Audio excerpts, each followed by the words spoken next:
a podcast to honor the gods. This better come with a sacrifice.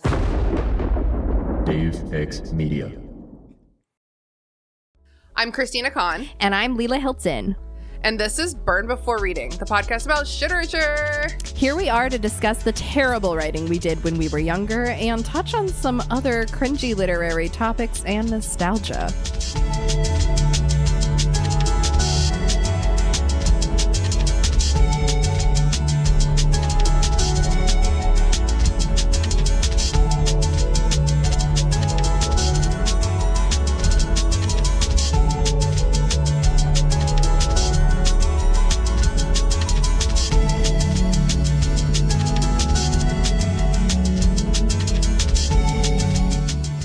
With us today is our friend Gretchen. Say hello to the listeners, Gretchen. Hi. Oh my gosh, we are so happy to have you on the show, Gretchen. Tell the listeners your pronouns, please. She, her. Perfect. Cool, Thank you so much. Gretchen, how the hell have you been lately? I have been great. I am so excited. The holidays are coming up. It's finally nice weather here. I am loving it. Oh yeah, Gretchen lives in the land of eternal heat, so... Wait, where do you live? Phoenix. We can bleep this out. Oh my god, yeah, in Phoenix! Yeah, in Phoenix. Wow. Where's your cactus? Oh my god, outside the door. outside every door. Where's your pale indoor kid? Because you know it's Bella. Non-existent. That's good. Good for you. So happy that you live in Phoenix and you're finally getting nice weather. Oh yeah, that is awesome. Yeah, Gretchen is one of our friends, one of our Discord friends, and we've been looking for a reason to get you on the show, and I'm just so happy that we could get you on to talk about some very exciting, highly literary subject matter. It's really highbrow. I noticed that I said that a lot during our book coverage of Breaking Highbrow? Dawn. Highbrow. Yeah. Is that something? Okay. Is that a real phrase, or did I make It that is up? a real phrase. Yeah. It doesn't describe Breaking Dawn. No, though. but That's it why was I'm like really confused. sarcastic. I was like, yeah, we're real highbrow. Yeah, real literary. Yeah. Yeah, totally. Real Maud St. Vincent or whoever. I always rub my eyes and then I forget I just put makeup on because I'm on video right now. So, of course, I just put makeup on. I work from home. All right. Well, Tina, what has been cringing you out lately? I have a real fresh, classic cringe. It's an Okay. embarrassing memory that happened today, and it will stay with me. It's an for embarrassing days memory to that come. happened an hour ago. Okay. It happened to me today. I have been really struggling with sleep lately, which is like unlike me. It is like deeply unlike me. This is like, I consider it to be like a character altering change. The way that when Prince Zuko in Avatar decides to be a good person, he has like the flu for a week and a half because he's just like, that's how I feel. Is like not being a very, very good consistent sleeper is like ruining my identity. So the past 2 nights I have not slept. What do you mean? Like at all? I just haven't slept. I have not been able. I've been in bed all night. God. Last night I was in bed. Well, first of all, I got in bed at like 7 because I didn't sleep the night before, and I was like, well, one off. I was out of town. I was, whatever. Maybe I need my own bed now, even though it was the most comfortable bed in the world. But so last night I was like, I'm getting in bed at fucking 7, and I did, and I watched a little TV, and I crocheted, and I turned the lights off at like 10, and I just laid in bed tossing and turning until 8 a.m. Tina. Oh my I know. God. I think I probably got maybe like 2 hours of sleep during that time, but Like on and off, yeah. Yeah, on and off. I did not getting that good REM sleep that cleans out your brain garbage. Oh, honey. So I just, at 8 a.m. my alarm went off and I looked at my phone and the very first thing I saw, we haven't even gotten to the embarrassing part yet. That's just the content. That's my defense for how this happened. Okay. I woke up, the very first thing I did was I looked at my phone, I opened Discord, and I saw that one of our dear friends in our Discord server had a baby, which is amazing. This baby was well-earned, well-deserved. Like, we're all so fucking happy for this friend. Why aren't I saying her name? Her name's Ashley. Congratulations, Ashley. We're so happy for you. But I was in this state of like just like opening my little eyes after this like agonizing night's sleep. So I responded, "Congratulations, Abby. We're so happy for you." Not I Abby. remember seeing that. Which Abby is like a different person in our server who, hey, we love Abby, but she just didn't have a baby. And like, I just don't even know if it was maybe autocorrect or if my brain really just did that. And then I didn't really work today. I wasn't on my computer at all. So I checked my phone at like 12 or 1 p.m. and like 4 people were like, hey girl, wrong, wrong person. And then I just changed it. And then I was like, oh, what a beautiful baby. Like, fuck. I'm like really not the kind of person who gets embarrassed anymore. So I'm laughing at myself, but that's pretty embarrassing. It's embarrassing for you. I think that like it's very common. Many of us often autocorrect embarrassingly, let's just say. Yeah, well, no guarantees that it was autocorrect. What I didn't want, and I'm sure this wouldn't happen because I've known Ashley for several years. I've talked to her face several times on the Zooms. I didn't want her to like have just finished delivering a baby, check her Discord and wonder if she is even my friend, you know? That's like not what I want. So if anyone else looking at it being like, wow, Christina's a dumb bitch, that's fine. But I didn't want Ashley being like, did she think Abby was pregnant this whole time? Fair enough. So I do believe perhaps Abby has been too busy with oh my god, I did it again. I literally I said Abby instead of Ashley. Somebody put me to bed. You need to go to bed, Grandma. I don't think Ashley saw it. I think she's been too busy with a 1-day-old baby, which that's fair. But I'm glad everyone in the whole server saw me being a fucking idiot. Gretchen, what's been cringing you out lately? Oh my God, I have a few, but this one's probably the one that made me the most uncomfortable. So I have, for once in my life, hit my max out of pocket for my health insurance. Congratulations / sorry. Thanks. Fuck. So I've been doing like everything possible to get every medical procedure ever done in the next give me the works. Few months. Absolutely. Yeah. So I went to the gynecologist, got my regular checkup, and then I went shopping after that, as you do. Yeah. Oh my God. I think that's real. I think we just need a little treat after we go to the gynecologist. Yeah. I like to go to Trader Joe's after. Mm-hmm. Trader Joe's? Hell yeah. Yeah. So never mind. Just geographically, I think I know what gynecologist you go to if you go to Trader Joe's after. So yeah, after I was done, I was in the store, headphones on, talking to my boyfriend, asking if he needs milk. And I get stopped in the aisle by some random dude, like trying to get my attention. Oh, no. And I like do the whole like, oh my God, what? Like take my headphone. I think like something's wrong or something. And he's come up to ask me, you know, are you seeing someone? I was like, yes. Fuck off. And did then he think you were offering him milk, like from your breast? I don't even know. But yeah, so I'm like, yeah, I'm seeing someone. And he's like, oh my God, you're so incredibly beautiful. Can I get your number? And I was like, no, This just is told the you worst I'm way to seeing approach someone. Oh my God. God. I know. And I was just like so flustered. And because of course I just got out of the gynecologist. And so like you're thinking really hard about your vagina medically exactly. right now. It's like he sensed it. I know. I'm trying to get out. And then like as soon as I come home, I tell my boyfriend about it, and I realize my shirt's been on backwards the entire fucking time too. I'm just Gretchen, like, oh you can pull, my God. You can pull even when your shirt's on backwards. Congratulations. Yeah. Oh, yeah. It was a fun experience, let's just say. Very silly.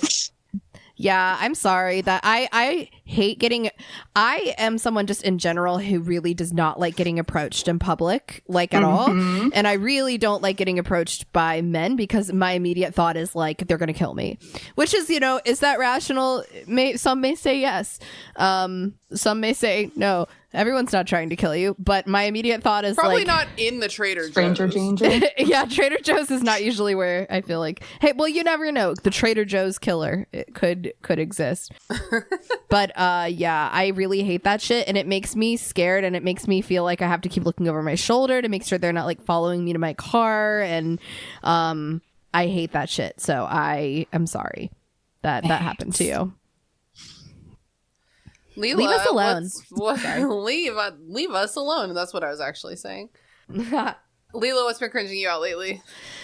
So, my house, the House of Hilton, has been in shambles this past week. I'm so sorry. Sweet dear friend, I'm really sorry to hear that, but the way you said that was so fucking funny. Thank you. So what happened? Okay, what order did this happen in? Okay, Jason, we are RAV4, which is pretty new. It's a 2018 and it's a hybrid. Which I've recently found out hybrids are amazing until something goes wrong. And then like nobody fucking knows how to fix them except so you have to take them to like the dealership. And it's like, you think I have dealership money? Are you joking? So Jason had like a long commute. My husband had a long commute home from work. And the RAV all of a sudden started making all these crazy sounds and like every light turned on and it kept telling him to shift to park. He made it home, parked in our driveway, and it sat there. And we couldn't get it to start for like a week and some change. So we get it towed to we live in a little area where there's like 1,000 auto shops. So we true. We get it towed like 2 blocks down to our usual auto place. But the tow driver took out our mailbox on the way out. Oh, fuck. It's actually so easy to do that, though. It is. And especially in a giant tow truck and like a weird angled driveway like I have, it's like I totally get it. Still sucks, but it does suck. I understand how that happened. I was in the middle of an interview and like I'm a recruiter. So I was in the middle of... Oh, yeah, you listened to all our episodes. But I was in the middle of a phone interview and I missed like 2 or 3 calls from the tow truck driver and I called him back and I was like, is everything okay? And he was like, I'm so sorry. I took out your mailbox, and he felt genuinely sorry. And Jason's been like, so you just like said, okay. And what was I supposed to do? Come back and give me money for a mailbox? Like, I don't know what I should have done, but I was like, it's whatever, just fine. Just deal with my car, please. So we didn't have mail for like a week because every time Jason got home from work to fix it, it was dark outside. So then there's that. Then all of a sudden our dishwasher stopped working. And so I was like, what is this, college? I have to wash my forks by hand. That's my life, Leela. Okay, I'm sorry. I don't have a fucking dishwasher. It's really hard. I'm poor. I'm sorry. Hey, it's pretty easy when you're the only person in the house and the only person to get mad at for making dishes or not doing the dishes is yourself. It's real simple. That's true. So we finally basically got that. We just got that fixed, and my car got fixed today, but it had been like 2 weeks of like none of either and like a week of no mailbox. So anyway, no, nothing for you guys. I know. And the worst part for me about not having a second car is that like I do work from home, so you know it's okay, I don't have a commute, but like I'm trapped in my house until Jason comes home, and I'm like, I had plans I had to cancel. Like I have a flexible work from home schedule, like kind of like you, Tina. So I'm able to sometimes like meet my mom for breakfast or like meet a friend or go on a walk. Like, or I could just still do that, but like go somewhere. I like to sometimes go to the gym if I have like an hour, you know, it's like right down I couldn't do anything. So I was just like trapped in my house and it was so cringy. I hated it. That is cringe. The fall of the House of Hilton. Truly. Yeah. Truly. But it's all good, guys. We're, you know, are we in debt? I mean, already we were, but are we in more debt? Yes. But the things are fixed. So, nice. I mean, I guess unless you have like super nice rich parents who just want to bail you out all the time, then that's pretty much the only option. Oh, no. Some people make more money. I forgot. Some people save more money. Oh, so true. Yeah, we don't have that. So anyway. Yeah, we don't need to talk about your financial problems, Leila. No, that's another cringe. Having rich parents is not the only answer to not being in debt. So true, but it would help. Anyway. I agree. Anyway, we're here to talk about Breaking Dawn Part 1. That's a movie, dude. That's a movie. You may remember recently we covered Breaking Dawn, the book, with our dear friend Becca. They decided that warranted 2 movies, and we'll talk about that. But for now, Gretchen, tell us a little bit about your Twilight history. When did you read it for the first time? If you ever did, when did you start watching them? What is the deal? Oh my God. So I was basically a twihard in high school. I was in high school from 2006 to 2010, so prime time of Twilight coming out. Yeah, same age-ish. My best friend in high school read it, and she's like, "Oh my God, you have to read this book. It's so cool. Vampires, all this stuff." So I was like, "Okay, cool."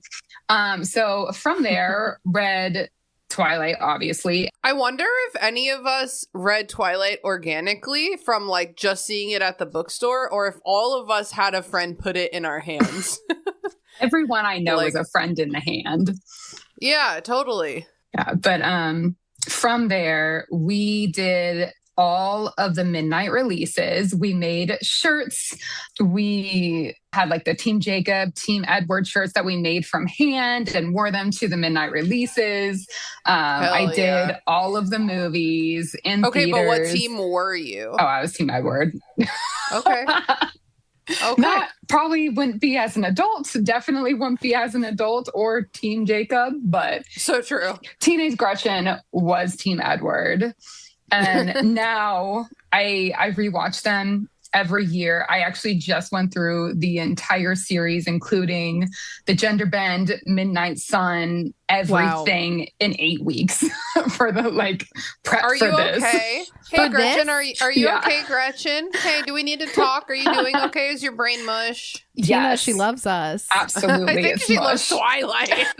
Okay, two things can be true. It's my guilty pleasure. And literally my best friend and I, we still, the majority of our communication, because she still lives in Florida, it is Twilight Reels on Instagram back and forth. Are you fucking daily. kidding that you live in Phoenix and your friend who lives in Florida, you just need a third friend who lives in Forks, Washington. I mean, can I just say, I just took a drink of my beer and I felt something that shouldn't have belonged in there. It's a pee. It's a fucking pee. Look out for your type B friends, because we're not okay. That's all I'm going to say about that. Okay, so we should not cite the old magic to you, Gretchen, for you were there when it was written. Yes. Okay. Oh my God. She's one of us. One of us. So, talking about, let's say, just the books, where does Breaking Dawn rank for you? Or maybe what's your ranking period? That's a hard question. I didn't expect it to be that hard, but it is. Probably Twilight is first, because it's Twilight. It's fun. So classic. I'm not the biggest fan of New Moon or Eclipse, so it's probably 2. And then, obviously, I don't know if y'all have read Life and Death or Midnight Sun, but they are a hot fucking mess. Yeah, I'm in a fun excited. Schedule. In a fun but really, really bad way. I'm excited for you guys to read them. Hell yeah. Oh, we're gonna. Yeah, I'm excited too. So, how do you feel about the film adaptations in general? They're not the best, but they're better than Harry Potter to me. Okay. Oh, interesting. I love them for the trash that they are, but I would not call them anything that's groundbreaking or art in a good way. But like I said, it's my guilty pleasure. I watch them every single year, and then I promptly forget what happens in them. Yeah, I like watching the first couple a lot, but watching this one, I was like, I have no memory. To quote Lord of the Rings again, I have no memory of this place. Mm-hmm. That's how I felt about all of them.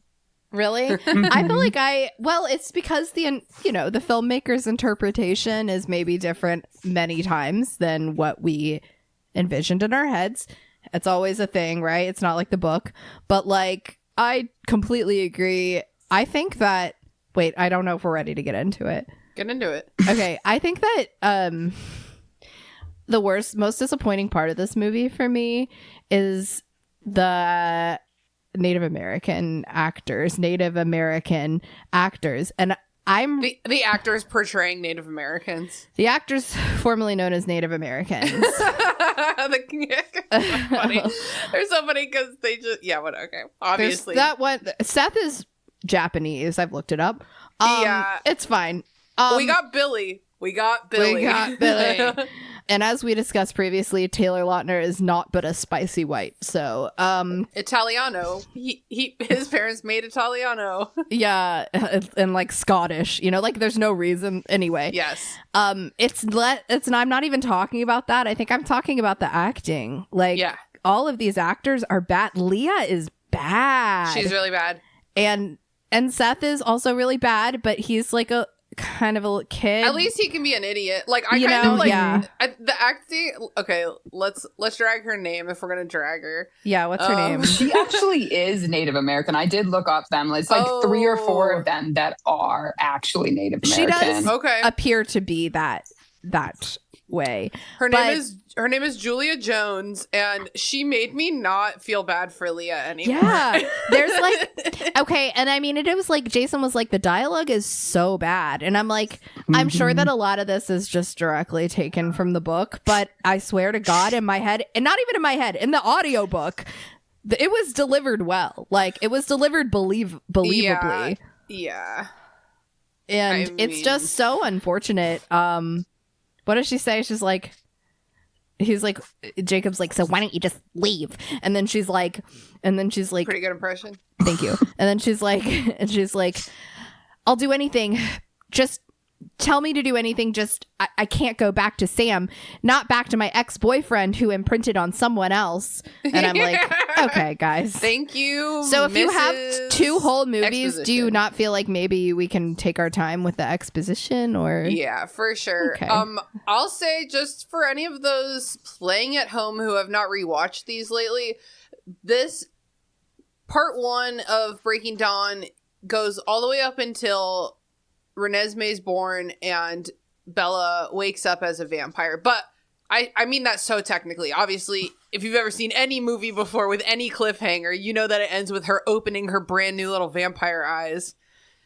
So that is what this encompasses, which does include a lot of the Quillette shit.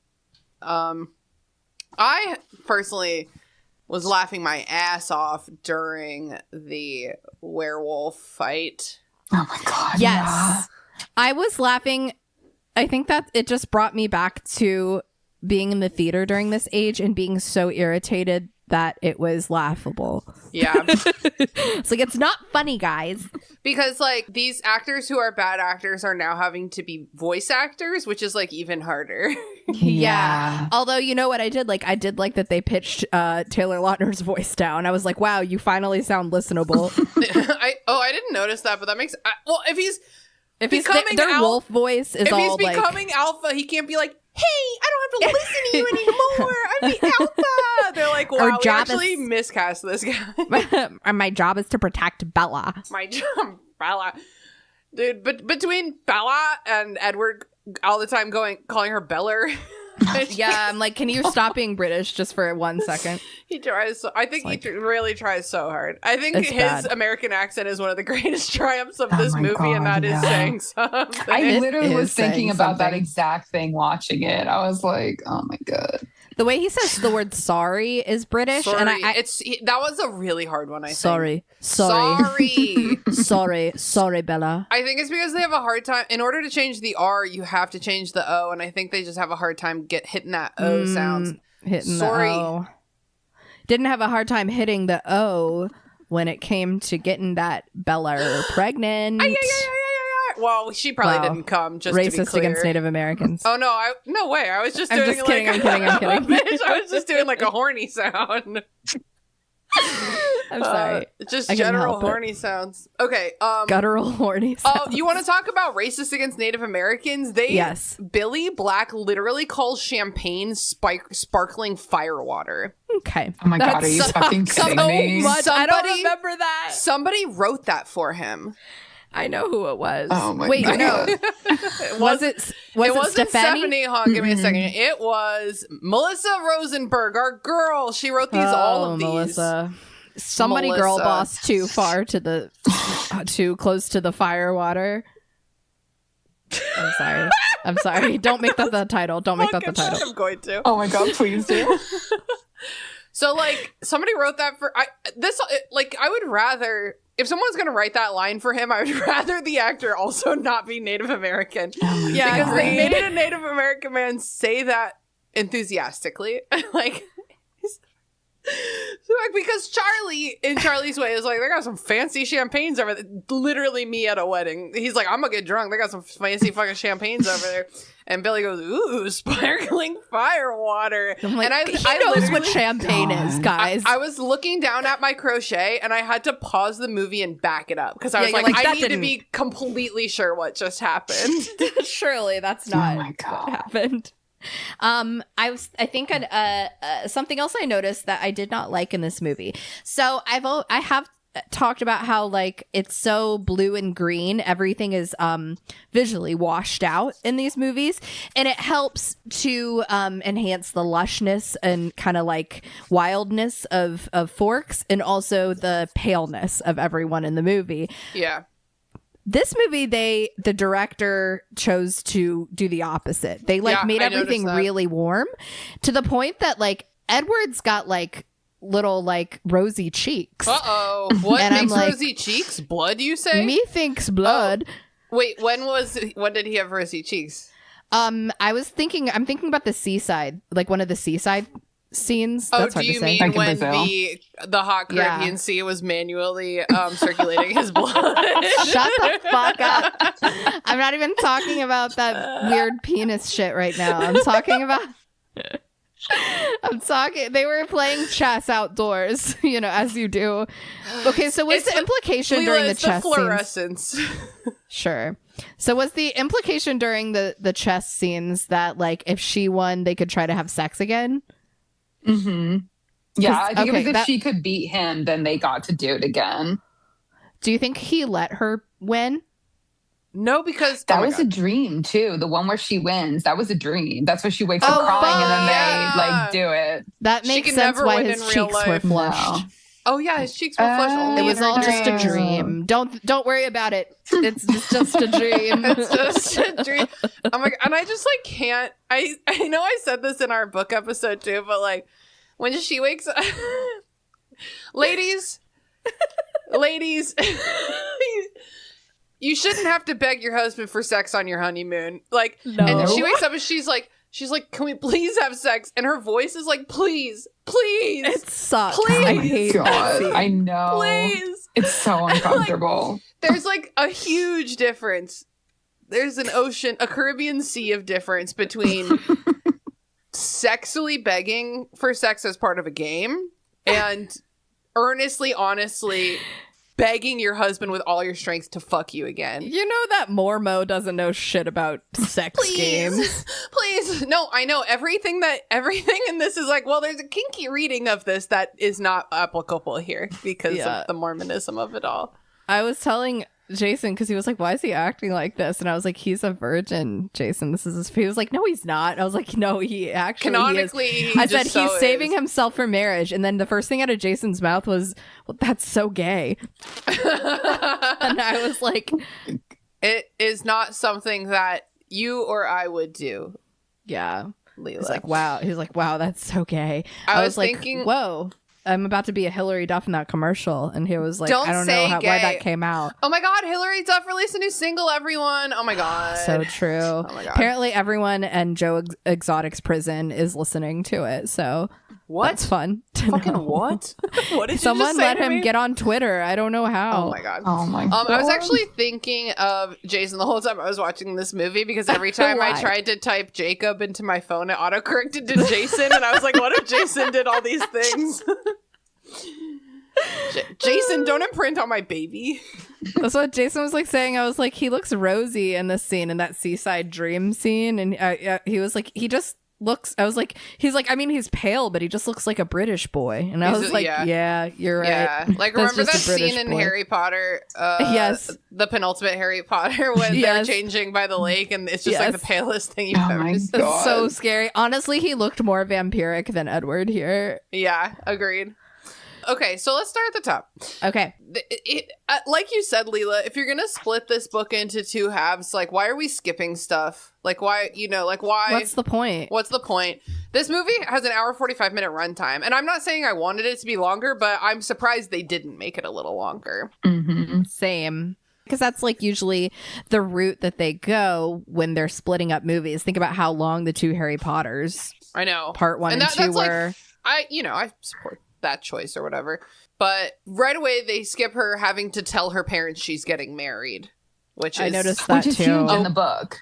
a huge moment in the book and also a huge comedic whiff. Like, let us see that. Let us see it. Yeah, it just shows like Renee just like super happily, like, oh my God, Yeah. here it is. Phil. She says, okay, her exact words are, "It's finally happening," which is a psychopathic thing to say about your daughter's wedding when she's getting married at 18, like 3 months after her high school graduation. Like, what do you mean finally? It's insane. Also, I thought Phil was like hot. Why did the only shot we get of him is his fat bald head, a fat balding head, which I consider worse than a bald head. So, You know, he's a minor league baseball player. baseball's pretty hard on the old jointsers. I think you need to. He looks, oh my God, he looks so smarmy. Because I didn't clock him at all. Mm-mm. Oh my God, he looks so smarmy. That's so funny. Yeah, very not- interesting. Is I he thought, fat or balding? well, maybe it was just the angle, and we got right where his hair I don't think loss is. I don't think he's fat or balding. Well, He's So just they're- kind of weird the looking. screenshots will prove. I'm the looking at him. truth. I'm looking at him. You saw that one scene from behind? That's like the first time I realized my dad was losing his hair, when I saw a picture of like us at the Christmas tree and you could see my dad, the back of my dad's head. Oh yeah, in and the it's so foreground. sad because they can't see that. and I'm you're like, like, oh no, I have forbidden knowledge. Oh no, it's bad. I'm sorry, but I feel this way. You're fine. You're valid and beautiful, baldies. Yeah, I'm totally. Oh my sorry. God. No, totally. Some men do it sadly. You know, those guys who Oh, have like yes. very long hair, even though they are balding Yeah. on top, and it's like, maybe like, just oh, tighten this up a God. little bit. It looks so much That's better something- bald every time. Yeah. Anything else other than that? Now, okay, another funny thing about like Phil and Renee, not to be confused with Renesmee, Yeah, seriously. is I noticed in wait, we'll get to it. We'll get to it. Oh, okay. Okay. Something I noticed right at the very beginning of the movie. Well, and I think this started in like Eclipse. I maybe not New Moon, but starting in Eclipse, I think. Kristen Stewart is a adult famous actor now, whereas like Yeah. at the beginning of the first Twilight movie, she was not an adult or quite that famous I either. think she was like maybe 17, right? Does that sound right at the Yeah, beginning? sure. So Yeah, Bella, I think so. I think we clocked this in the Eclipse movie. Bitch already looks like she became a vampire because she's just like better taken care of now. Her eyebrows are they should have fixed her eyebrows. Her eyebrows are doing that Y2K pluck to death, like very sharp thing. They put a lot more makeup on her than they did in the first Yeah. one. And so I was noticing that. I'm like, she looks hot. she looks in this beautiful. So like movie. if you're trying to show what a contrast there is later in the Didn't do a movie, why good not job. fug her up a little bit? They managed to make Anne Hathaway look kind of goofy at the beginning of Princess Diaries. You know, like fill in her eyebrows a little bit. You can do it. something. Yeah. Give her some zits. Well, I will say there was a lot of zoom-ins of her her gaping pores around her nose, like Are they during. gaping? I mean, I just like didn't need to see that close of blackheads and pores. She's but- human. That's how you know Yeah, she's you're right, human. and so that's how we know. You're right about that. Yeah, I noticed that too. I was like, Kristen Stewart looks beautiful, Yeah. and I was, which is good for her. she is but, like you a know. very incredibly beautiful woman, but just fix it.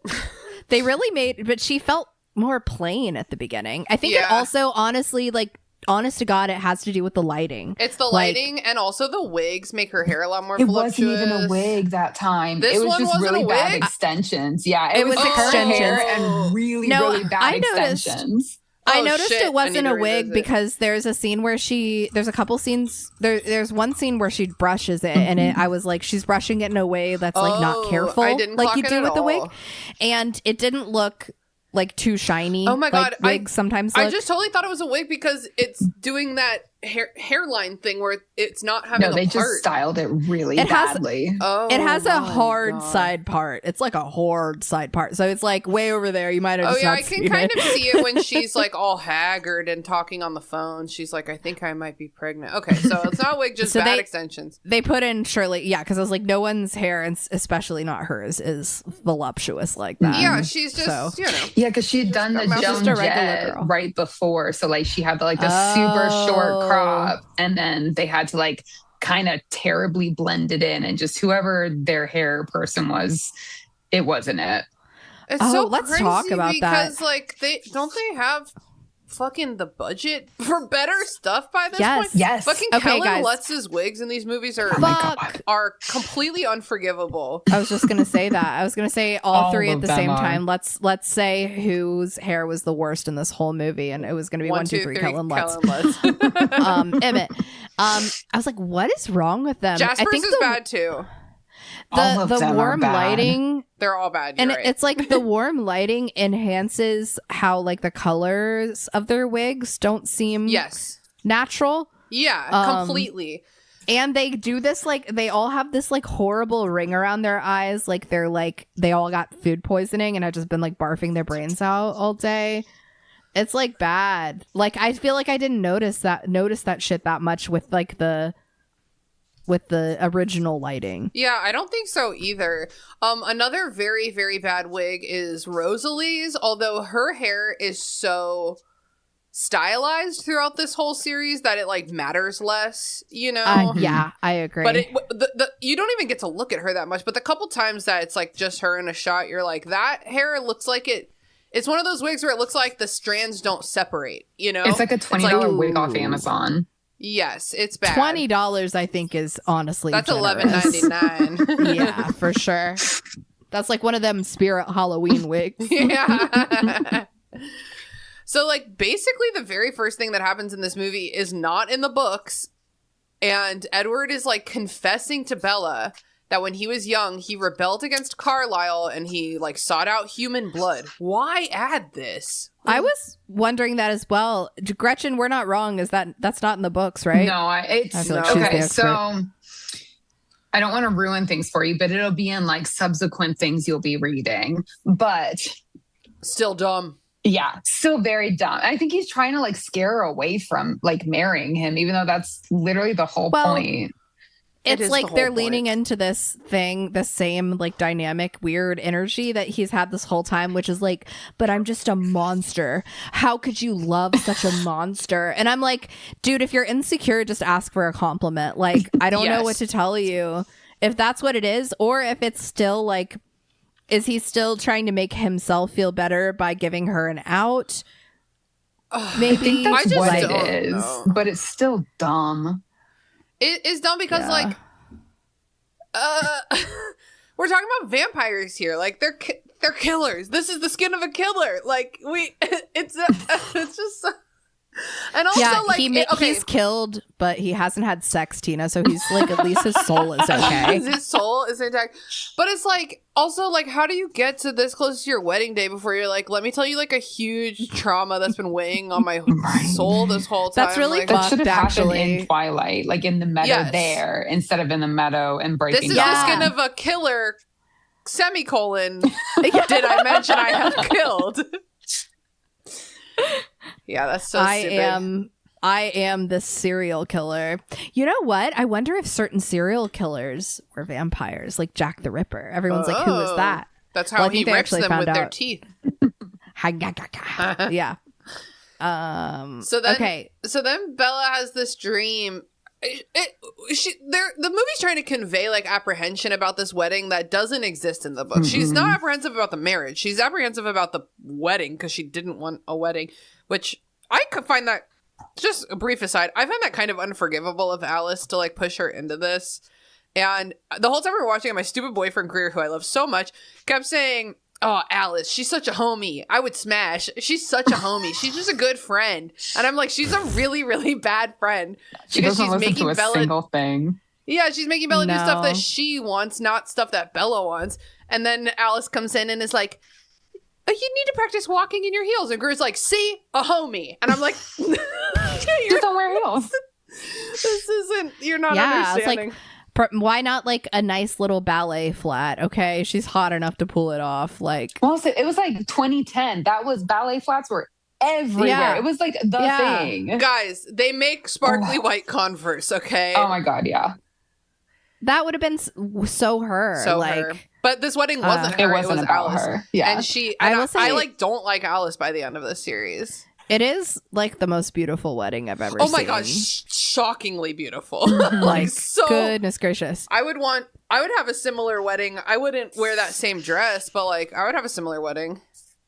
So, are we going to talk about the wedding now, or do you want to still talk about the parent stuff beforehand? Well, the last thing I want to mention before the wedding is she has that dream where they get married yeah. and then they're standing on a pile of the bodies of everyone they love. I have something to say about this. What? I know you're shocked. Okay, so I was staring very intently at this pile, thinking not everyone's going to be able to hold it together. And guess my what? God. Oh my god, for real? Renee is like smiling. She's like has her eyes closed, and she's like Oh my like a kid God. pretending to be asleep. Okay, You know what I that's mean? really. I That's want to go back and so watch that because that's funny. really cute. I think okay, so like when in this dream she gets married, she looks up and the people who have officiated the wedding are the Volturi, or at least they're standing such thusly. I think that this dream is literally just to remind us that the Volturi exists before the next book. Yeah, because 'Cause there's they really come no up other point once. of that dream. Like, it's nothing. She has no apprehension about like being Yeah. a vampire or that they're vampires or like anything with killing. Like, it just doesn't make sense. Yeah, and the Volturi don't come up again this whole first half. Mm-mm. It kind of seems like they didn't give Robert Pattinson any direction during this scene either. Why is he's like doesn't know what to do? He's like kind of smiling, and then he's like just standing there awkwardly, and then he's smirking, and then he's like standing there awkwardly. I don't know. Leela, you have been practicing something that I forgot. That's one of my favorite activities, and especially in the Twilight movies, also in the Harry Potter movies, especially like when they're younger. Look at the people who are not the center of the scene because they so often are not sure what to do. Yeah, I love it's in like, those like early Harry Potter movies when like one character's talking and you're like, okay, and then you look at the kids in the background and you're like, what are they doing with their faces right now? they're like trying not to tickle each other. You know, like Well, and also like in that first Twilight movie, there's that scene where like in the background there's people playing hacky sack, but there's like no hacky sack. Oh my god. I'll never I forget that. fucking love that shit. Yeah, let's move on to the wedding, which starts Okay. with Jessica going, "Do you think Bella will be showing?" I stand by this, and I texted you this, but God, Anna Kendrick is so great in this franchise. I wish she just brings this like believability and Yes. like humor and warmth to this role that it's like it really makes everything else feel better. Even the one or two lines she gets in this movie, I'm like, I wish there was more. She's so funny. She just the way she reacts to things is so natural. Like I don't totally know. agree. She has two lines. One that I remember. One she says, "I wonder if Bella will be showing yet." And Angela, of course, is like, she's not pregnant. And Anna's what's her name? Jessica's like, well, why the fuck else would she be getting married right now? She goes with her little low voice. She goes, okay. Do you know anybody else who would get married at 18? Like, it's so funny. And then she also says, but before that, that's when she says, that's when Mike Newton is like, gosh, they got to be related, right? Talking about all the vampires. Oh yeah, the hot. Where are they from? Cousins. I don't know. From Alaska. Mm-hmm. Yeah, and he's like, what a gene pool, which again, humans don't talk like this. And and then she goes, you got a little something on your mouth, the drool. It's really like, the and then she drool. goes like this. She's just like, and just like does a little cunty face, and I'm just like, God, I love are they you. dating? Like, are they Mm-mm. officially I think dating not right now? anymore. Oh, they're not. I think they Okay, broke they up. broke up. Yeah. Well, that explains the cunty drool comment. That's funny. Mhm. Yeah, it The is only funny. other thing she says is that when the reception starts and they're looking at this crazy like 5-tier wedding cake that's like towering over them, and she just goes, "I thought it would be bigger." Yeah, I wish that Jessica and Bella had been friends this whole time to again Me too. because Mhm. like Bella's surrounded by monsters. The only human in her life, Charlie, is like, so go with the flow. He's like, oh, you ran away to Rome to save your boyfriend from killing himself? Sure. And like, what if Jessica was there being, bitch, you did what? He said what to you? Are you fucking kidding me? I'm calling the police. Like, we could have done with that. Mm-hmm. Yeah, she needs at least one like human girlfriend that is around. I kind of think that like Stephanie, as we say, Stephanie Meyer, just the one, either doesn't have girlfriends or like doesn't know how to write about female friendship, because the only examples we see are what Bella and Alice, like we already talked about. Alice is not necessarily a supportive friend. Yeah. And then like Bella doesn't give a shit about any women in her life. It's like all about Edward. Yeah. And she's doesn't know how to be good friends to them, and they're not like good to her either necessarily. Do you remember during our gossip episode we were talking about how the church made women stay home and stop talking to each other? Yes. That's why Bella's a dumb bitch idiot. Yeah, honestly, if she just had some like a wise gaggle of friends, she would be so much better. I think the only friend that she really has that's like decent is Angela, and they totally cut all of that out of the movies. Yeah, they do.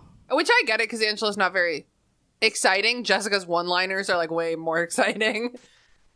Yeah, but then they're like, she's having one-liners. She's such a cunt. We hate her. That's like her. kind of what the narrative is saying. Yeah. And I'm like, I disagree. I think she's amazing. I love her. I'll never... in the first one, she's like, yeah, my boobs look really good in this dress or whatever. I'm like, yes, girl.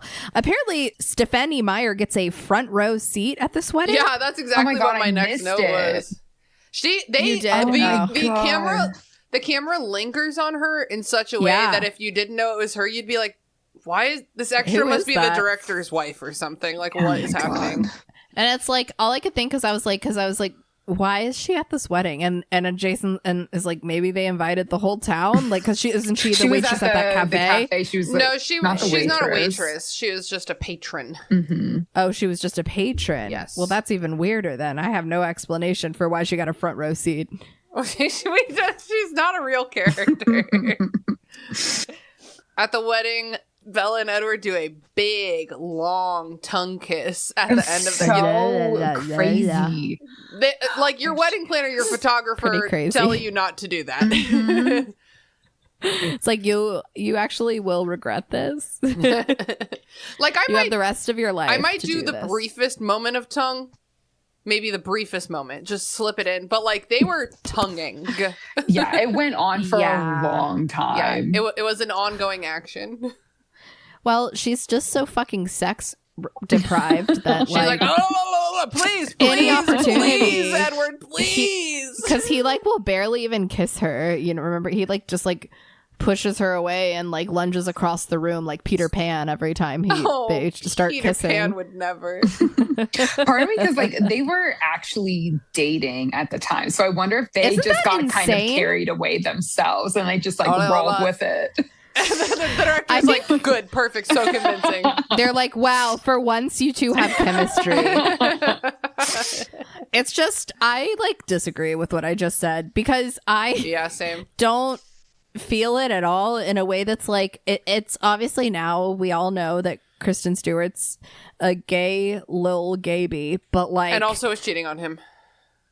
With what, a woman? No, apparently. With what, a woman? I actually looked into that. Jacob? Apparently it was like really bad media, and it was like the director that was like super sketch hitting on her, like forcing stuff on her. Oh, fuck. Yeah. I'm part of the problem. I just did it. Oh, no. I was like that too, and then I saw something and I was like, oh my God, that poor girl. Damn. Well, I just think it's extremely clear that she's at least not interested in him, but like probably not interested in men or the peen at all. Not into the. Are you sure? With the way she goes, please, please, please. I feel like it hurt her to say that line. Yeah. So I actually. She's like, wow, all of my four mothers who got me here are so disappointed. Like, there's the line. Okay, well, we'll get there. Okay. So we have to get to the honeymoon. Let's talk about the speeches at the Oh wedding. my God, they were so Okay. bad. That's like the first thing yeah. on my notes. They were so cringy and off. I just sat there like, oh my God, how did they let people do this?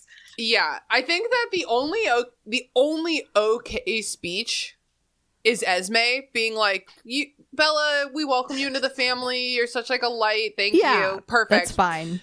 Charlie gives a speech that is realistic but inappropriate, where he's like, I'm a cop and I'll fucking kill you if you hurt my daughter. Okay. Literally. I know how to use a gun. We're not gonna, that's not a good vibe, but it is realistic. And everyone's like, And Edward's like, he's been doing this for a long time. I've got a sense he's of like, humor. he thinks this every time he sees me. I'm used to it. Like every time Charlie sees Edward, no words in his brain, just the sound of the shotgun getting cocked. Okay.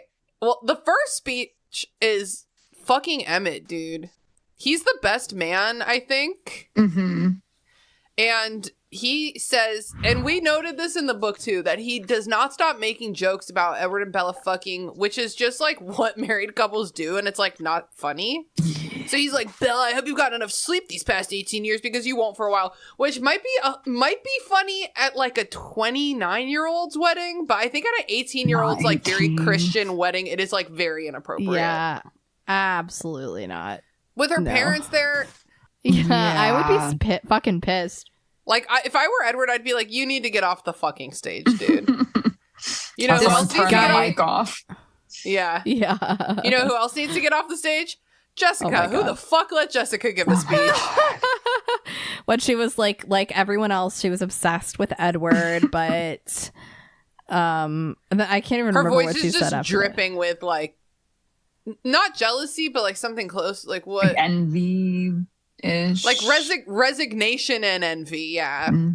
Just like, and Edward only had eyes for her, and like that's fucking great, I guess. Like, yeah, it's like not envy. It's like, I don't understand. I don't get this. Yeah. What's so great about her? Yeah. Jessica should have been like, yeah, actually one time I was in Port Angeles with Bella and she walked right up to a bike gang and got on his fucking motorcycle, and Edward still loves her for some reason. Still fucking loves her. Renesmee's nope, I did it. I just did it. It's so hard. Renee, in my defense, in my list of speeches, Renee and Esme are on top of each other. Okay. Renee's speech is just singing a lullaby. Bella seems to enjoy this, but like, fuck oh no, my God, dude. Don't I sing a hate it lullaby. so much. So embarrassed. So like, why don't you like imagine talk about like singing the lullaby to her as a child instead? Yeah. I do love the actor who plays Renee, and I think she really captures the energy.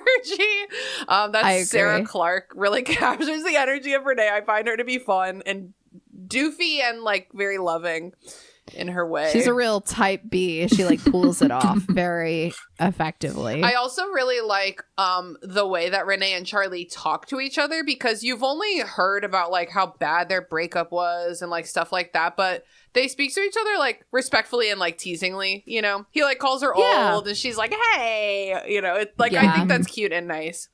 I agree. I think that's great. They're like doing their best to co-parent together. And he's not as mean to her as I feel like he could be. Do you know what I mean? Like, it's like she's asking for it a little bit. Yeah. Or at least she did. Yeah. And then lastly, Edward gives a speech, which is not typical. What he is actually doing is giving his vows. Like, the groom's not supposed to give a speech at his own wedding. No. So I found that to be annoying. It's like, come on, it's not your time anymore. Get off the stage. You had your time. That's why I'm so glad I got to have my vow moment, because I was like, it's my time, baby. The whole wedding is your time.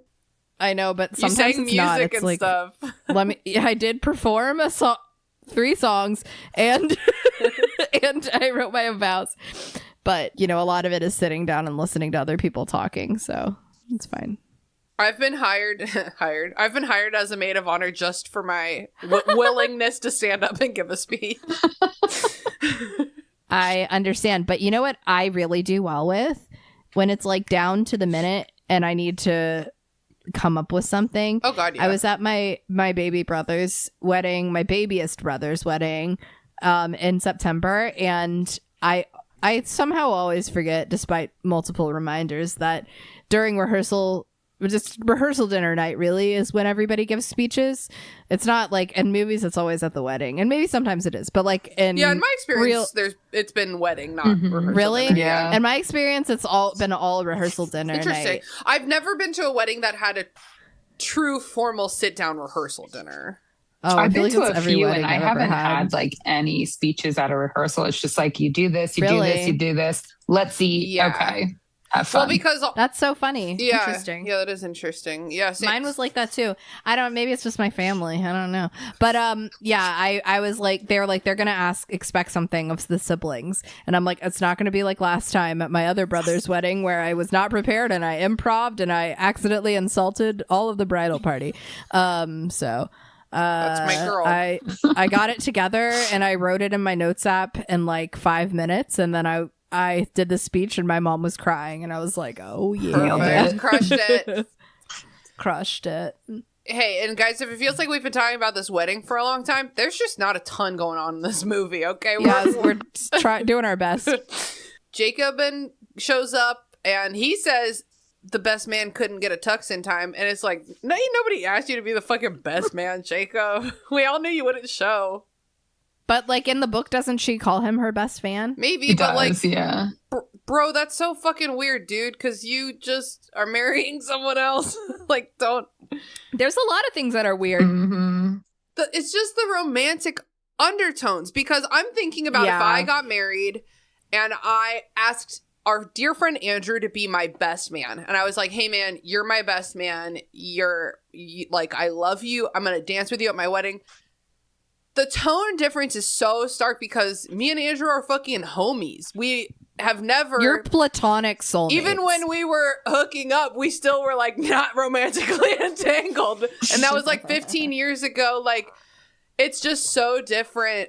It's just so different. That's not your best man, dude. It would be like if... let's just like bear with me for a second. It would be like if you got married to Greer and then you asked Sean to be in your wedding party. Yes, my ex-husband. Yeah, it would be like that. Yeah. Because I mean, she maybe did more turn him dramatic down. than this. But... Well, because if Sean got sad, he would just quietly leave and say bye to nobody. Jacob turns into a fucking wolf. Yeah, but don't you want him to fight for you? Don't you want him to rage out and fight for you? That's what I'm saying. Like, that's not your man. And they dance so intimately. They dance so intimately. Like forehead to forehead. Forehead to forehead. And also, like, I consider this... I'm gesturing on video. If you're not a patron, you have no idea what's happening. I consider this to be like a very intimate area, like the temple to neck erogenous zone. And like, I'm like, hey, I'm being deadly serious. That's like what that word means. And I'm constantly like kissing my boyfriend like on his like neck and under his ear, because it's just intimate. It like smells very strongly of them. It's like very like erogenous, very tickly. Like, it's just not for platon. If I hugged a guy friend and he kissed me on the cheek, great. If I hugged a guy friend and he kissed me under my ear, I'm gonna hit you. God. I'm gonna hit you. That's way different. I would be scared at this point. I'm like, I'm calling the police. I'm calling my dad. I'm calling my dad. My dad lives 5 minutes away and he'll be here in 2 seconds, so confused. But I am calling that hairy little man. So they're dancing like this, and then Jacob's like, sucks that you won't be able to fuck on your honeymoon. And Bella's like, no, I'm gonna fuck on my honeymoon. And he's like, what? No, say it in the voice. I feel like I did. What? I'm not good at impressions. You can't be serious, Bella. He gets so mad. And I'm like, why did you think None they of your wouldn't? business, dude. And she says, I don't think it's any of your business. And I'm like, fucking yeah, Bella, tell him. It is so not his business. If I want to fuck a guy on my honeymoon, it's none of your business. Yeah. If that guy's gonna be my husband and he's a werewolf, wait, the other thing, a vampire, it's none of your business. I don't remember what was happening at this point, but at this point in the movie, I decided to write the music is nowhere as good as it was the first movie or two. This music kind of I agree. I noticed that as well. There are some moments where it's noticeable. Yeah. Does that mean it's good? No, Maybe it's not good. It's like the acting. It's like something And the wigs. It's like something about this being bad was good in the first movie and it's bad in this movie. Yeah, because you go from like the super indie vibe and then Yes. like it's just like supposed to be a well-polished movie and it's just not. It feels lazy. I think I agree that it feels lazy because in the first couple of movies, especially obviously in Twilight, like it is obviously bad, but I love the earnestness of a bad movie that is trying 100%. You can feel it. Like you can feel the earnestness and like the genuineness. Yeah. It feels like artifice here. Artifice. Like, yeah, it's a facsimile really of does. a movie. yeah. Wow, that's how you say that word? Facsimile. That's where. Do you know that's what fax is short for? Mm-hmm. Yes, that's what I was gonna. It's like that's how you pronounce facts. Okay. I mean, there was no getting around this, considering what we're working with here. But I think that their sex scene is just so fucking whack. The way that because here's the thing. If you in the book, if I'm reading that they had sex and he fucked up some pillows and he fucked up the bed, and I know logically that they were having tender, passionate missionary style sex. I don't in the book necessarily have to make all those things work together. I can just kind of blast past it. Yeah. But in this, they literally show him like tenderly, slowly hovering over her, perhaps penetrating her. And then he kind of just like casually reaches up and just like rips a piece out of the headboard. Yeah. Jason was like, yeah, that's when I had to explain that he was a virgin, because Jason was like, you just reminded me, because we were watching that today and he was like, whoa, what happened? He was like, what's the deal? And I was like, dude, he's a virgin. And he was like, what? Yeah, it's just that like like I said, like I know there's not a better way, because we're not going to show them having realistic sex. We're going to show them having tender YA movie sex. But even like a bit of humping and like a sound or two to like convince me that he's in the throes of passion. Just a bit of like, and then like, and they're both like, it's the best night of my life. It was the best night of my existence. And I was like, dude, no, that wasn't it. You know, that wasn't it. I feel like we all sort of, at least men probably think that after the first time they have sex. They're like, I'm complete now. Like, I get that. Was it as good as it was for you as it was for me? And it, like, obviously, no, never. Yeah, well, But- and that's the thing. I know Bella's like so in love, but there's just no way. Again, cycling back to the marble TikTok, there's just no Yeah. way that she like felt really good in her pussy the next day. Like, there's no way that she wasn't in pain. You know that hymen's intact. You know that it's hard enough with like a flesh penis. Sometimes you get the Not flesh penis. That's the kind I like. I know A I'm protein crazy. stick, if you will. But like, you know, if you aren't used to having sex, it like you get friction burn. It hurts your fucking cervix. It hurts your legs from being spread too long. Like all kinds of things hurt. And she's like, that was the best.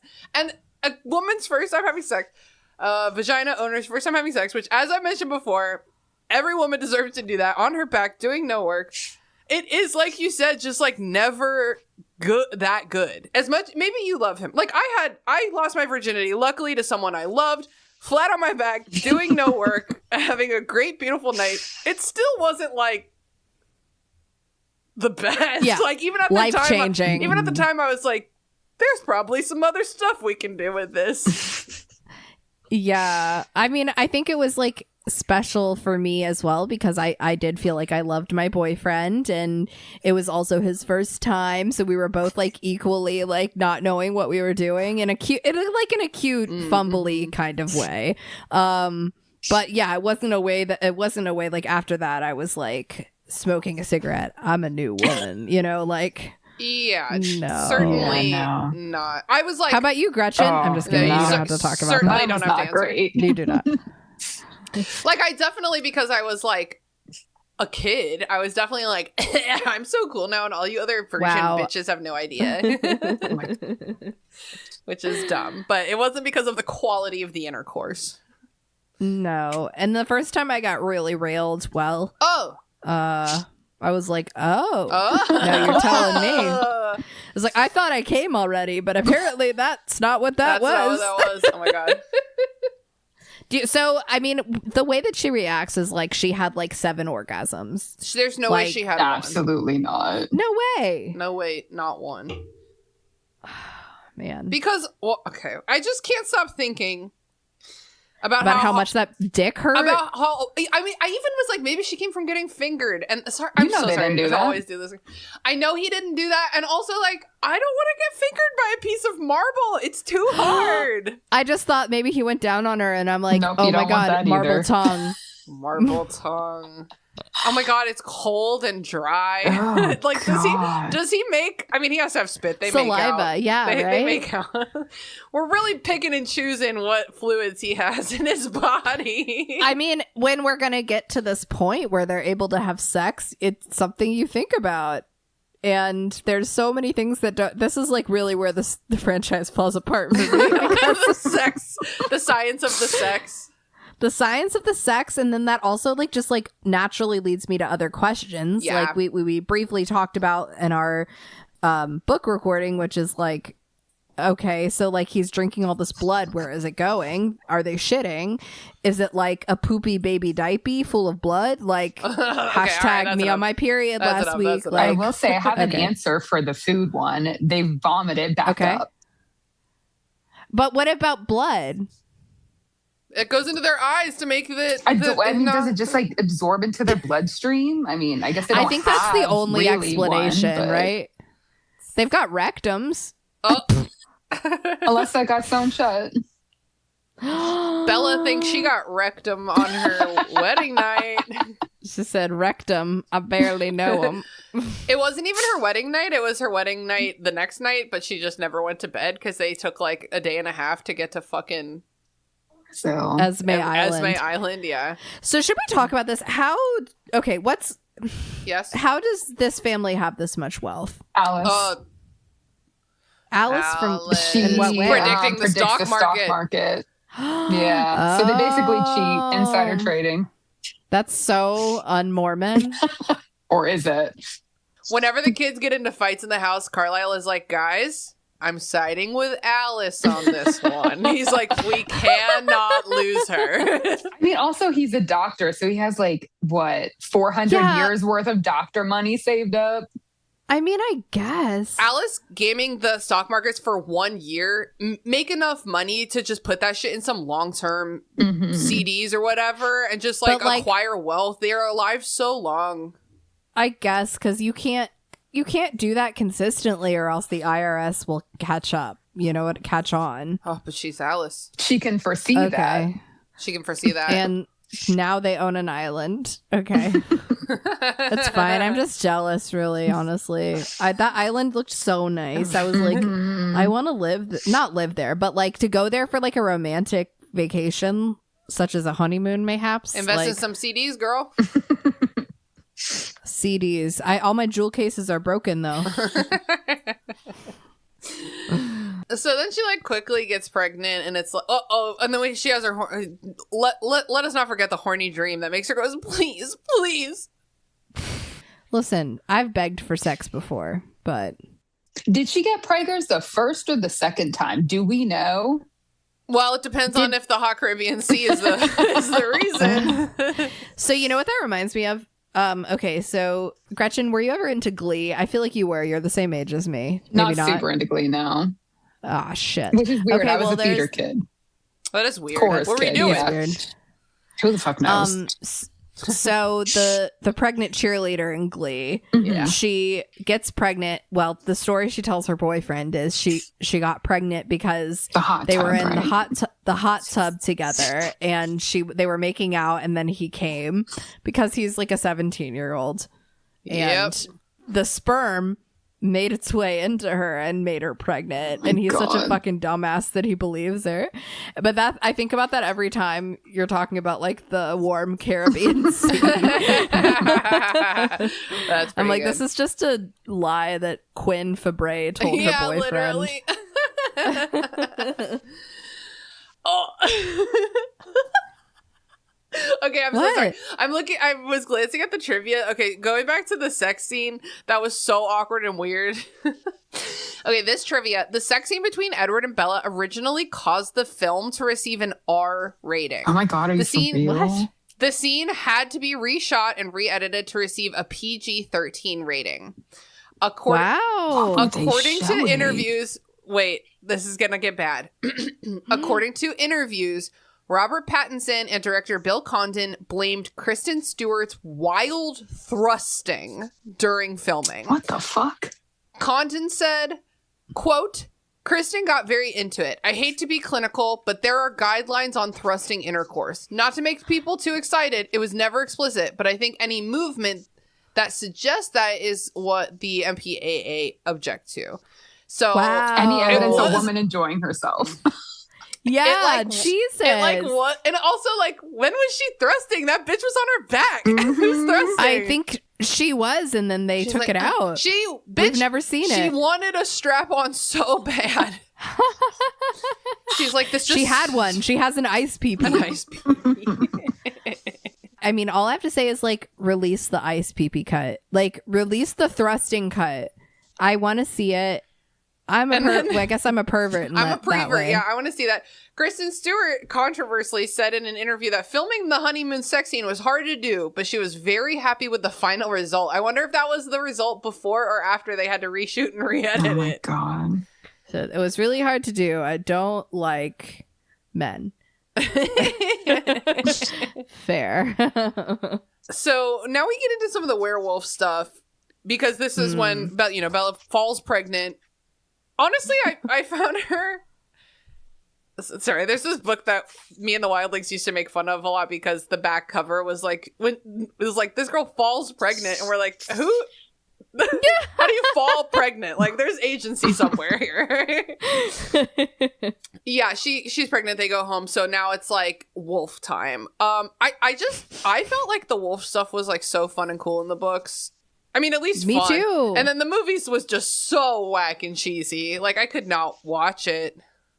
It was like, I think both of our kind of like favorite parts of the book. I agree that I think the wolf pack stuff is some of like the most interesting, best stuff. It's nice to get away from Bella's head. We get a whole Jacob POV, like it's a whole thing. And in this, it is very silly. It's really hard to translate that in a movie, because most of it takes place like in their heads, and you can't really have that. And they just didn't do a good job of translating it. Just like the sex scene, I'm like, I don't think there's a better alternative. It just like is bad. What happened is bad. My favorite is when Jacob is raging out right after he sees Bella sick and preggy, and he barely convinces. He like doesn't even try. In the book, I feel like he tries a little harder in that scene to like be like, I don't know, maybe one day you and I could have a... Never mind. Your husband had this idea that maybe we could have a sex triangle with you, but never mind. And obviously that doesn't happen in this movie, which I'm sad about. But he, rages and runs outside and wolfs up, rips off all his clothes.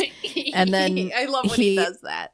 And then he howls to his brothers, and the wolf howling, I would say the wolf CGI got better. They look very cute. I just want to pet them. They're like, ah, woo, woo, woo.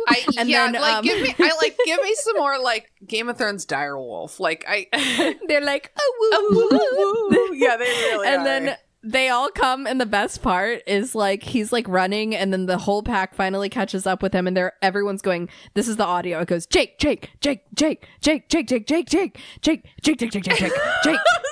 stupid back on. And I'm just like, it just reminds me of like the golden retriever in the movie Up, who's my god, yeah. Just like the goodest, stupidest boy, and it's what they all sound like. It never explains that Jacob, why he isn't the alpha, or why he can become one so easily. It's like, oh yeah, any of these fucking teenagers could just like get mad and take over. Like, I mean, like he says the whole grandson of Ephraim Black thing, but you don't know who Ephraim Black is, so it doesn't even matter. And there's no, it would be so easy to add the backstory of like, yeah, I'm supposed to be the alpha, but I said no. Mm-hmm. Yeah, again, this is a book they split into 2 movies. I feel like this is the opportunity.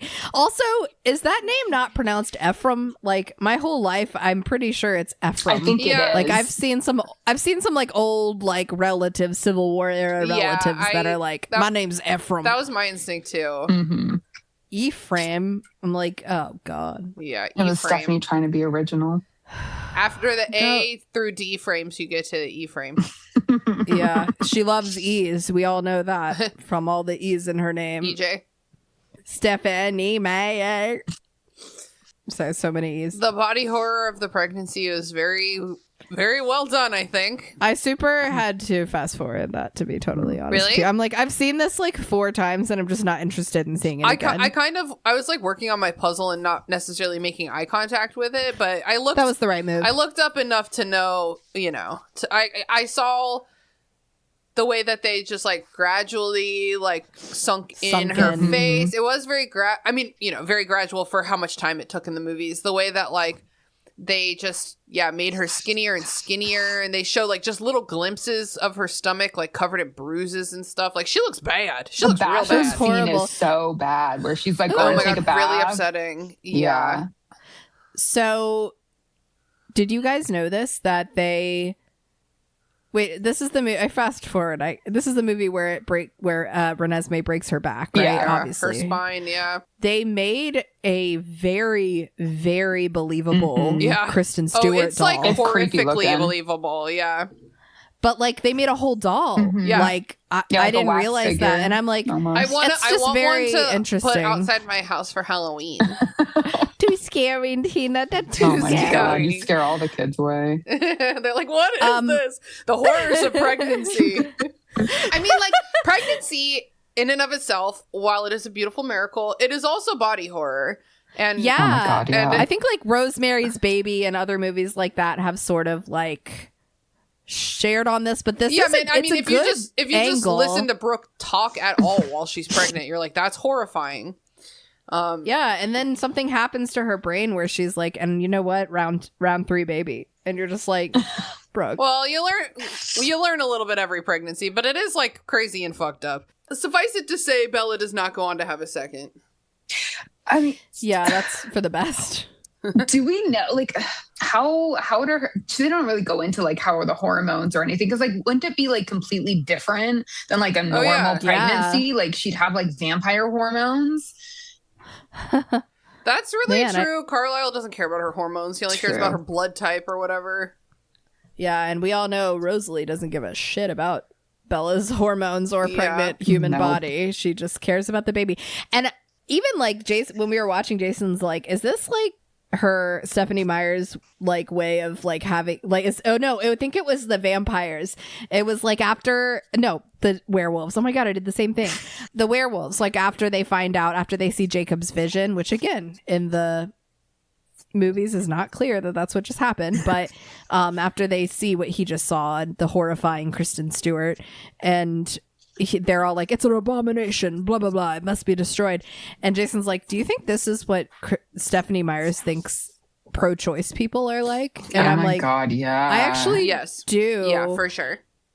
And Yikes. honestly, I always have said this. I'm like, if what Republicans are saying, like what they think pro-choice people are like, if that's what that was real, then I would be like, yeah, dude, you're so valid. Like that, but you know what I mean? Like how they think people are just like having sex and using abortion as birth control, like in general, like, and like just killing babies left and right for fun. I'm like, yeah, no, I would be pissed too if that's what really was happening. There's that scene where Alice uses the medically accurate term fetus.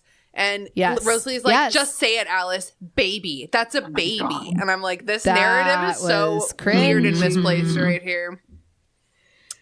So strange. I think it's funny that when Bella's spine breaks, she's surrounded on all sides by several very fast-moving vampires, and none of them try to help her at all. Especially They Alice let should her- have been able to see it coming, right? Like she can't see Bella anymore. Her She can in the features. movies though. Like they make it a thing where she can see it and then she can't and then she can and she can't. It like goes all over the place. That's really weird. Yeah. I just think even like reflexes, no one prevents her from like crashing to the ground.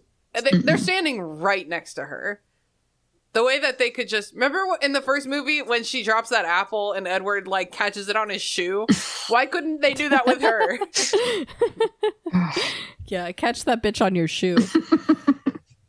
The last note I have about this movie is from when Jacob is imprinting on Renesmee and they're showing like the montage, and I just think it's really fucking gross that they included a lot of shots of like grown-up Renesmee, the Renesmee that Jacob will fuck one day when he's looking at a newborn. Like, I found that so upsetting, and she also had a bad wig. Yeah. Yeah. Do you think it's because they were just trying really hard to make her look like Kristen Stewart? I think they were trying to make her look like the actor they cast for the next movie. Mackenzie, Oh, what's her face? Like Foley or something. Yeah. Yeah. Speaking of Renesmee and like Jacob, like did he imprint like while she was still in Bella, or is it like he imprints as soon as he sees like a bloody baby coming out of her and it's like, oh, yep, that's it. Well, I think that because he specifically, Edward performs the C-section, which is just as gross to watch as it is to read, if not more. And then like Jacob has a line that says, "Get that thing away from me." Mm-hmm. So I think he's not looking at the bloody just born baby at all. I think he's focusing on Bella dying and is like, "Get that fucking thing away from me." And then it's like later when Rosalie's holding the baby that he like looks upon her face, and like I think he imprints in that moment. But why do they go into the whole thing of, oh, you know, you couldn't be away from me when I was pregnant? Like, is he not like basically imprinted at that point? We talked about this a little bit in our book recording. Just Tina, you were saying like the thing that you find most upsetting about the imprinting thing in general is that that's what they're using as a framing device of like why Bella and Jacob were always drawn to each other, instead of just like we're two friends that had a little bit of a crush on each other. Yeah, instead of like which we're is just two so much idiot more natural. teenagers who like don't know how to do anything any better. It is upsetting. I hate that. Yeah. I hate this explanation. And I gotta say, I'm not gonna say I was okay with reading it in the book, but I knew it was coming, and I feel like reading it and not seeing it is different. I just would never put my infant in Jacob's hands. Oh God, no. Because what kind of qualifications does he have? Don't they? And vampires and werewolves already don't trust each other. So it's like, what are we doing here? I don't Trying know. to resolve the fucking series. Yep, she's trying her. And, like, she's doing her best. The resolution of the series is not what happens in the next movie. The resolution of the series is how do we resolve this love triangle that no one has been into this whole time. So we resolved it. Does anyone have anything else they want to talk about with the film itself, or should I read some fun trivias? I will say something I saw that I thought was really funny. Whenever Edward is on that website, like looking at all of like the vampire babies, yeah. the website is literally called Immortalicum. Wait, say that again. It's called Immortalicum. Probably Immortalicum, like trying to be like Latin, but it's literally like immortal cum for vampire babies. Oh my God, that's so Vampire fucking baby. so fucking stupid. That's amazing. I was just distracted by how it was a nice mirror to Bella looking up vampires in the first movie. Mm-hmm. Man, immortal cum makes immortal children. Yeah. Wow. I have gotten Leela to watch since our Breaking Dawn book recording. We did watch Interview with the Vampire, which it's has so good. Kirsten Dunst as a immortal child, which is so fun. Oh yeah. Apparently the show is really good too. Very, very, yeah, very Haley really gay. wants us to watch That's it. what Haley says. Yeah. I felt bad because she was like, let's watch the movie and then let's watch the first episode of the show. And it was her birthday, but it was also Daylight Savings Day. And after we watched the movie, I was like, you actually have to leave. I can't do this. I'm so tired. No, we were all on the Sorry, same page. birthday, Haley. We're like, another time, sweet, sweet angel. So here's the first trivia that made me laugh so hard. I was like, fuck yeah. Robert Pattinson took boat driving lessons so he would be able to drive the boat in the honeymoon scenes. Despite taking lessons, he crashed the boat in both of the lessons he took and also while filming it. Oh my God. Driving a boat is not that hard. Some people, that's true. I've driven a boat, which is I drove like, a boat when I was I'm the like last 8. person. Yeah, it is. Wow. There's just not that much to crash into. Mm-hmm. You know what? I don't think there's all that much to boat around in England unless you go to the sea. So That's maybe true. he just didn't have the opportunity. God. In this film and the next one, Jackson Rathbone is using his own hair rather than a wig. That's And I thought it looked Interesting. kind of bad. it does look bad. You could have fooled me. It looks bad, but at least it was real. At least it was true. At least it wasn't artifice. Apparently, Sofia Coppola was in talks to direct this, which my first instinct was to say, I'm glad she didn't because she's not that good at it. But on the flip side, Yeah. this movie's not that good, so who cares? Could have been exactly the same. I think it might have been fun. It would have been really self-serious, It would have been which self-serious actually and also might have been better. the female gaze probably might have helped. Yeah. But the reason she did not direct this movie, she said, quote, "We had one meeting and it never went anywhere. I thought the whole imprinting werewolf thing was weird. The baby, too weird. Part of the earlier Twilight could be done in an interesting way. I thought it'd be fun to do a teen vampire romance, but the last one gets really far out." Made the right choice. Yeah, Nick Cage's aunt. Love it. Okay, so apparently Edward confessing that he hunted humans, apparently he does that like in the books, but in an earlier book, which I don't remember, maybe because I don't care, because you're fucking vampires. Yeah. But it was Robert Pattinson who suggested putting that back in this movie. Why? Robbie. I don't know. Robbie Pitts. Robbie Pitterman, why? Robbie Pitter, that's what our stupid friends call him. Oh my god. According to the wedding invitations, which I did not look at, apparently the Cullens live at 420 Woodcroft Avenue. 420 Blaze, and I wonder if vampires can smoke weed. Wow. Oh my Or maybe God. bloodweed. Yeah, right. Blood weed. Like in You know, What like we do in the how you dip it shadows. in. Yeah, it's like you dip the weed in blood, let it dry out, and then you smoke No, it. have you seen... This isn't blood, though. What? But in How High... is that the one? I think that they plant a pot leaf in dirt that has their friend's ashes in it, and then every time they smoke it, they hallucinate him. And he helps them get through college. Oh my God. Oh, well, you know, I could have used that help. Okay, a lot of these are dumb. Maybe just the boating one was the only fun one. No, because that one's really fun. When we were watching the movie, I was skipping ahead a little bit, and I happened to fall right on the part where she goes, if it's a boy, Edward Jacob. And Jason was like, Macaulay Culkin face. He was like, that's so fucked up. That's so fucked And I up. was like, I know. Is this his first time watching them? No, we've watched these movies before, They don't but stick, though. yeah, they don't To stick. go back to our earlier metaphor, that would be like if I married Greer, had a baby with Greer, and named that baby Greer Sean. The name of my ex-husband. Oh, it's Greer so Sean. weird.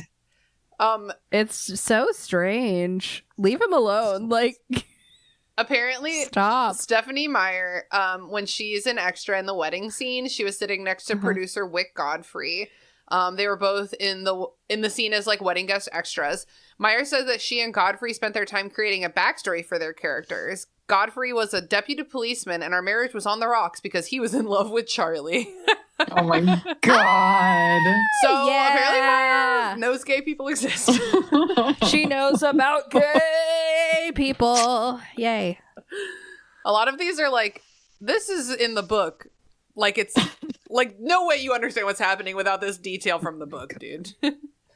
That's how I felt about the fifth Harry Potter movie. Yeah, and the third one also. Third, fourth, fifth. Yeah. Yeah, all but of like them. the fifth one specifically, like watching it, it brought me back because it's like watching that in theaters with some of my friends and like, or like I think with my cousin who was like just not a Harry Potter person. She just wanted to see a fun movie. I was like, you do need to give some context to things. Like, I understand these movies are already so long, but like maybe if we think about this logically, like there's stuff you could take out and then maybe put in anything to give anyone context. Like in this movie, I don't think I would know what the fuck is happening in Twilight Breaking Dawn Part 1 if I hadn't read the books. Yeah, frankly. for sure. I think I would know like the basics. This girl got pregnant with vampire baby and then that's it. Like, what's going on with the werewolves? Why are they talking and they're not moving their mouths? Why is Jacob all of a sudden able to deflect from the pack? They also don't explain, like, everybody has to bow down to what Sam says. And like, I don't, what's up with this girl, Leah? She's a terrible actor. Is there something important about her? Surely she's not a main character here. Jacob's sister is present in this book, and they just like don't explain who she is. She's just like, oh my god, yeah. What's her name? Rachel? Yeah. Why put her in the movie at all? Yeah, because she's even just like a brief blip and it's just to be like, oh yeah, Paul imprinted, another one's gone. That's literally the whole point of it. Yeah. Okay, here's a trivia. A real 3-week-old baby was used for the birth scene. I think that's right. That was a small baby, but not brand new. And it says, strawberry jam and cream cheese were mixed and used to simulate blood on the newborn. Because that baby is covered in blood. God, and it's a delicious breakfast, so don't even worry about it. It says director Bill Condon chose not to show Edward ripping Bella's body open with his teeth during the childbirth because he felt having the audience experience it via sound effects and having Robert Pattinson slightly out of frame made it more potent. And I just can't, I'm just thinking about how much they did show from that scene, and it's crazy how much they showed. They showed more than they let you see when you are getting an actual C-section. Mm-hmm. Yeah. Well, just like in the book, the first time I read it, and I was just like, it's crazy how in the book especially, like, you'll do anything to avoid talking about sex, and then you'll show us the most disturbing body horror that you've ever read in your life. Like, I don't, it's just like, I guess it's those Mormon values. It's like, gore and violence isn't wrong, but sex is private. Like, that's the whole reason that they had to make this whole Renesmee imprinting thing to begin with. I keep saying they Stephanie Myers. Stephanie Meyer. That because it's like, well, otherwise Bella was a slut. It's like, well, she was just flirting a little. It's the most innocent ever. Fine. Yeah. I'm down at the bottom of the barrel trivia, and it's just getting kind of like passive aggressive and cunty and lazy. This one just says, okay, last time you see Bella's high school friends. It's not even a full sentence. It's just like that bitch. This one is so fucking funny. The sex scene between Edward and Bella is only 40 seconds long. Why include that? It's so funny. Just like my first time. He was a virgin. All right, that's all I got for our Breaking Dawn Part 1. Gretchen, is there anything else that you want to like circle back to and talk about more, or anything we missed? Any thoughts or feelings about the next one, since you're not going to be on for that episode? Oh my god, I wish I was. I know, me too. I wish we could have all of our Twilight friends on for all of them, but I would rather die than edit that. So no, I think we pretty much covered all of it. We really did. And we've almost hit the runtime of the movie. Wow, look at us go. Leela, do you have any last thoughts or feelings about Breaking Dawn Part 1? No feelings, only thoughts. THOTS. I just thought this movie was bad in a way that was not very fun. Yeah. I think that's my least favorite type of bad movie too. I think that the first 3 I think in decreasing order, but like the first 3 are fun and are bad in a fun way, and this one's just bad. No, like I'm having enough fun, but like there's not. I don't know, man. It's fucked up. There's like fucked up shit. Kids getting married. She's having a baby. She's fucking dying. Like it's like it's not just like Edward covering his nose in biology class because she smells so delicious. Like that, you know. We don't have the classic hilarious lighthearted shit we do in the first one. So I just think this movie is bad. It's not like iconic, like, you know what I mean? It doesn't have that same kind of feeling, like that quotability, the music, that type of like shit. You said, the lighting, the the stylizing, music. like it's all just like lazy and bad. Agreed. So yeah, I'm gonna go just plain bad for this. In our horny sad, sort of just skipped plain ahead. bad. Yes. Gretchen, what do you think? I think it's just plain bad with a little bit of horny sprinkled in. Oh, there's definitely horny, but even the horny is just plain bad. Yeah. Yeah. I'm giving it just plain. I think they should have left it with the R rating and left in the long section. I wonder if we can find that on original breaking. There's got to be some Sexy. tryhard who's been able to break into the studios. Anyway, this will take too long. I'm not going to do this live. Someone on Reddit is having a Mandela effect when they're like, I remember Breaking Dawn having a really intense sex scene. Where did it go? And everyone's like, no, it didn't. It is a Mandela effect, I think. Yeah. I think it was just, it felt intense at the time because it was like it was like from nothing to break bad. I did not feel that it... Okay, I don't remember, but I feel like I did not feel like it was... It's so awkward. That's what I want to end this episode doing, is just continuing to talk about how awkward it is that he just kind of looks up and is like, huh, fuck this bed, and just rips a chunk out of it for no reason. It's like, what is the director doing? Like, you don't want to say like more passion or like anything at all. Just like, shouldn't he like, maybe if he moaned and ripped the bed, that would be too explicit, and then they would have They can't have a rated R because it's a YA book.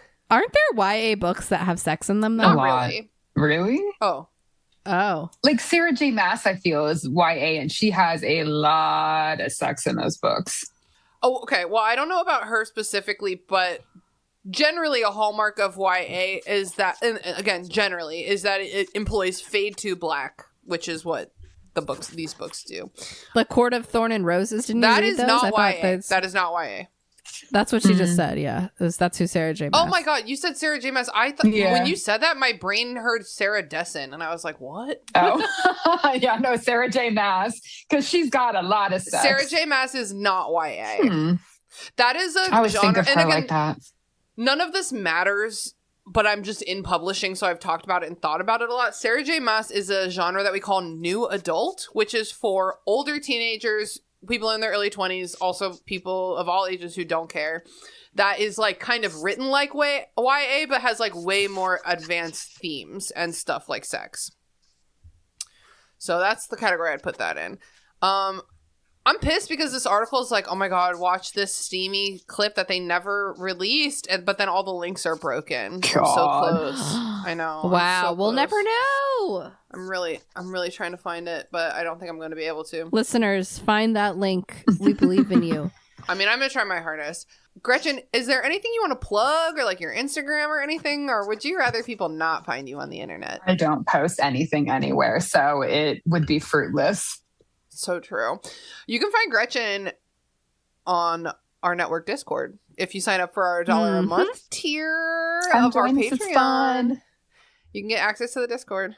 And if you sign up for our, I know this is a leap from $1, but hear me out. If you sign up for our $15 a month, you will actually be able to see our beautiful faces and the faces of our beautiful guests as we record these episodes. So I mean, true. you don't want to miss that. You're missing a lot of physical comedy you don't get in an audio format. Really, really true. Awesome. Well, thanks so much, Gretchen, for coming on. I appreciate you so much. And we would love to get you back on for one of the 3 additional content books. Oh my god, that I there would are. love it. Hell yeah.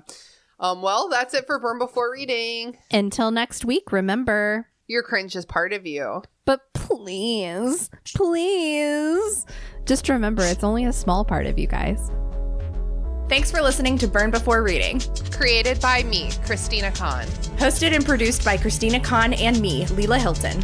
Logo designed by Michael Hardison. Follow him on Instagram at RoyGBivRVA or check out his work at wildlingpress.com. Theme music by Sakura Wishes.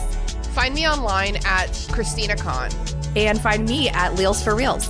Follow the podcast on Instagram and Tumblr at BurnBeforePod. Or feel free to give us an email at burnbeforepod@gmail.com. Thanks for listening, friends. See you next time.